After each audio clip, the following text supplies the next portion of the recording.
Welcome to Property One presentation, mortgage reduction and interest rates. One of the first things we look at when we're talking about wealth creation is, why do we stay poor? Why isn't everybody rolling in money?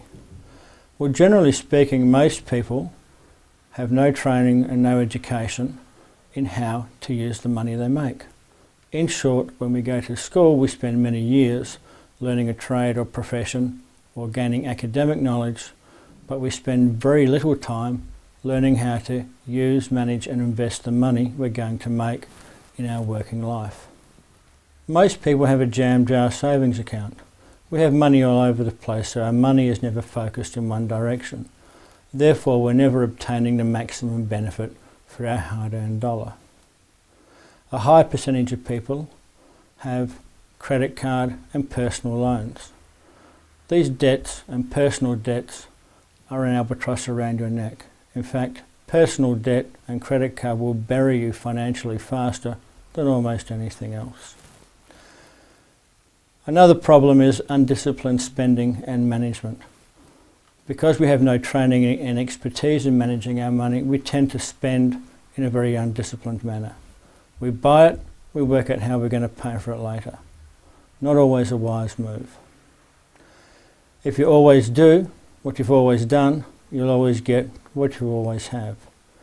If you keep doing the same thing every day, you keep getting the same result every day. If you keep spending your money in the same way and manner that you've always done, you'll keep getting the same financial result that you've always had. Are you prepared to change to become wealthy?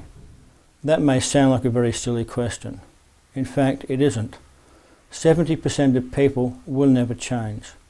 Their behavioural pattern is hardwired in. Only 30% of people will ever make the change necessary to go from having not very much to creating strong, long-term financial wealth. How are we taught? Most of us learn how to manage our money from our parents. Our parents put their income into a bank account and they took out their food, mortgage expenses, bills, etc. This is fine, but it's not really up to date with modern financial systems. Let me ask you a question. Who's thought of their mortgage as an investment or a business? I tell you who does think of your mortgage as a business. It's the bank, because that's the business the bank is in. You'll see when you manage your mortgage in a different manner, you will actually get a very different result. Let's take an example of Paul and Mary Smith and turn them into Paul and Mary Smith Incorporated. They've got a property of $500,000 with a mortgage of around $210,000. Paul's earning $72,000 a year.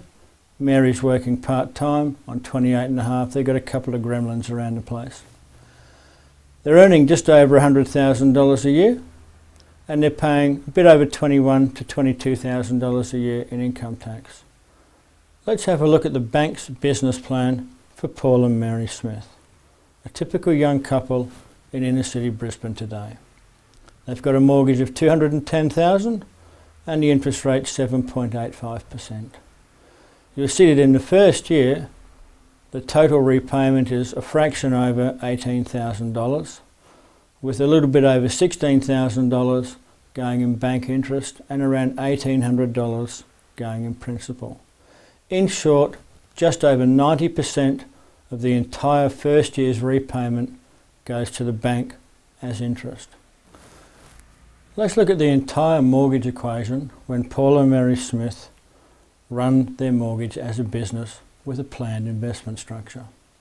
You'll see, using the bank's business plan, if they took 30 years at 7.85%, they'd pay just over $336,000 in bank interest, plus the original $210,000 in principal. Using Wealth Creator and focusing on debt reduction and investment, they get that interest down to just under $68,000. That's a tax-free saving of just over $268,000. How is it tax-free? Well, think of it this way.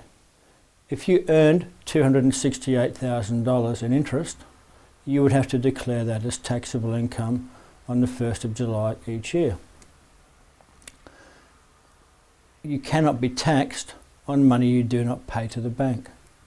That $268,000 is money in your pocket, after tax dollars, that you cannot be taxed on.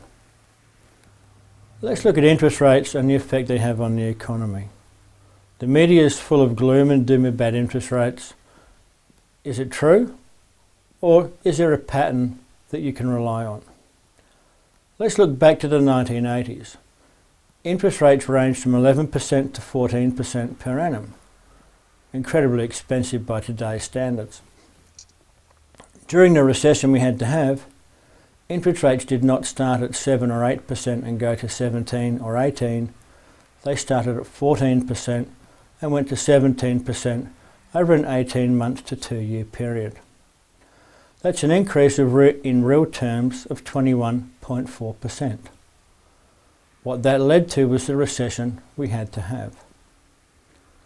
After that period of 89 to 91, interest rates came down.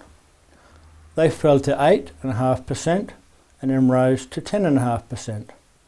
That was 93-94. That again was a 20% increase in real terms over an 18-month to 2-year period. That brought the economy to a grinding halt once again.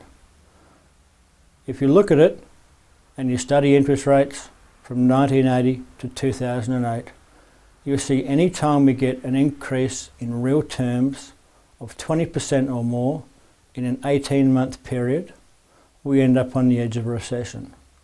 This particular cycle is no different than the 3 previous cycles before it. For your free wealth report and how to reduce your mortgage in the shortest possible time, and to find out how much bank interest you can save, click on the home page. Go to Mortgage Express, complete the required data, and your report will be mailed to you directly. Thank you.